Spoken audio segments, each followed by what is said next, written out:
ඉදිරිපෑ 28 තුළ උතුර, නැගෙනහිර සහ ඌව පළාත්වලත්, මාතලේ, නුවරඑළිය සහ පොළොන්නරුව දිස්ත්‍රික්කවලත් විටින් විට වැසි ඇතිවිය හැකි බව කාලගුණ විද්‍යා දෙපාර්තමේන්තුව සඳහන් කරයි.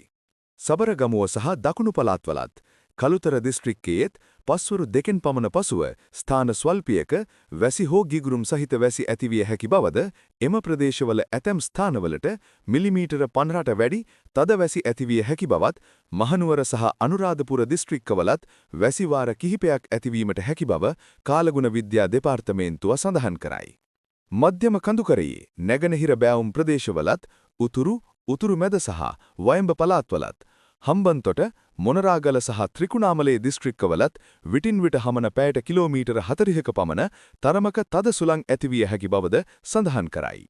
ගිගුරුම් සහිත වැසි සමග ඇතිවිය හැකි తాවකාලික තද සුළං වලින් සහ අකුණු මගින් සිදුවන අනතුරු අවම කර ගැනීමට අවශ්‍ය පියවර ගන්නා ලෙස කාලගුණ විද්‍යා දෙපාර්තමේන්තුව ජනතාවට දැනුම් දෙයි.